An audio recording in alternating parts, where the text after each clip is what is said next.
Hello everyone, welcome to another lesson number 10, and we are going to continue the lessons on the conjunctions and correlative conjunctions. And these are the again continuation of the glue words that make small phrases into more complex sentences. And by complexity we mean longer, not necessarily in terms of meaning, but in terms of interestingness. So the correlative conjunctions is especially important in the context of academic IELTS academic grading, and the reason for that is a lot of times in the task you are asked to provide 2 points of view. So when you are asked for this, you need to provide both the point of view that you are advocating for, you are for it, and also the point of view that you are against it. So for this case, these words that here I wrote down, it becomes sort of a easy tool in your toolbox to advocate for both point of view. Not necessarily advocating for both point of view, but bringing up the both point of view. So what are these? These are words such as either, or, neither, nor, both, and, not only, but also, whether, and or. So these, for example, when you mention you can either come by bus or by train, essentially this is like a simple form of it, then they're connecting two words, but there's more complex that you can connect two ideas together. And that's where it becomes interesting in the context of academic grading. And let me give you an example. Let's go with the examples and it becomes more clear. So let's go to the next page. So for example, you can mention both universities and technical colleges play crucial roles in preparing individuals for the job market.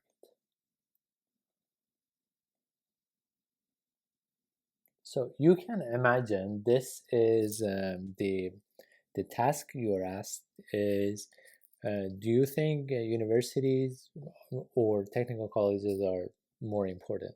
Which one is more important for a society, let's say?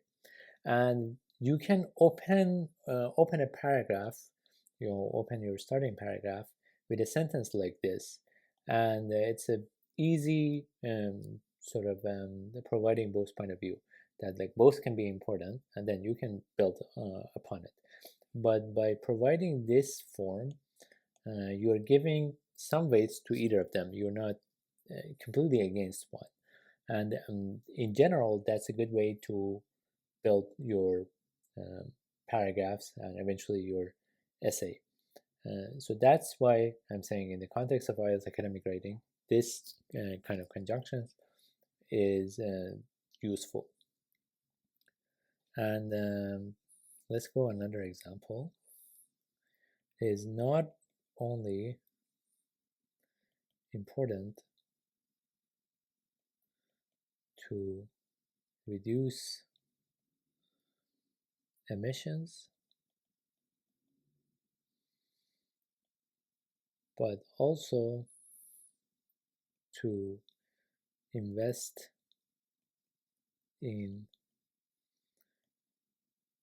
renewable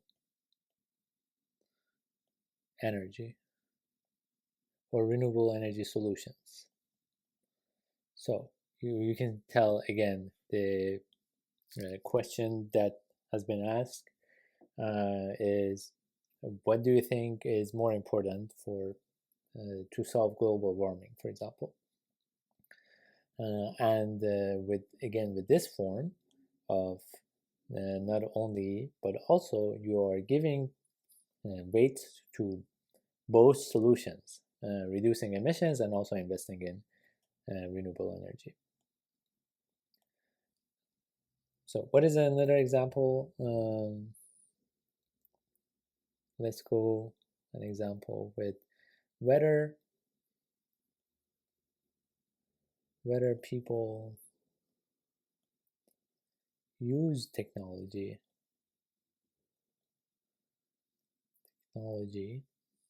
for work or for leisure. It has become dispensable. I think I completely botched that spelling. Let's redo it. Or become an indispensable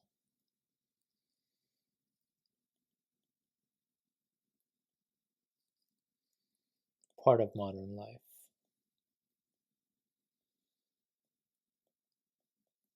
Okay, so let's review it.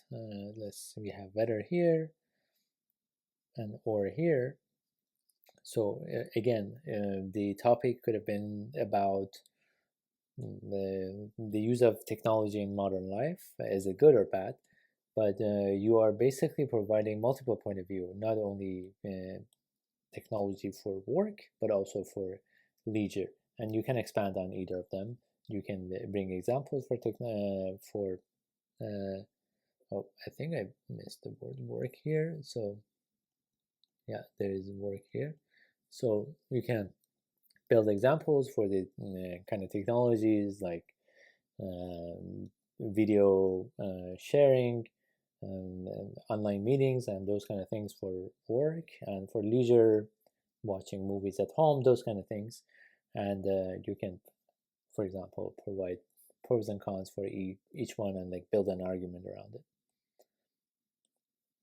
And let's go for another example, and then we can call the lesson right here. So another one on the neither nor is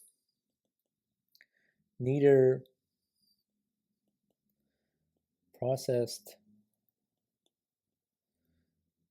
foods nor inactive lifestyle contribute positively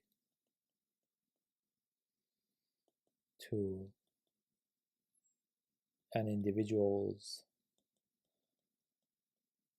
health. Okay, let's highlight the neither and then nor here. So essentially you want to talk about sort of drawbacks of these different things. Processed food, inactive lifestyle, how it is important in your life, and those kind of things. So you can see, like, from these few examples that I brought up, you can use these conjunctions in order to build multiple point of view for your sentences. And a lot of times in IELTS writing, especially in the context of IELTS academic writing, you are asked to provide multiple or build arguments around multiple points of view. And that's the purpose that we went through all these conjunctions.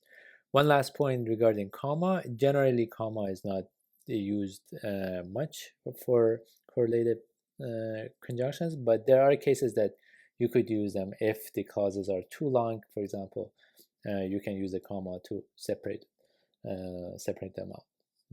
So that's it for this lesson. Hopefully you liked it. Have a good one. Cheers.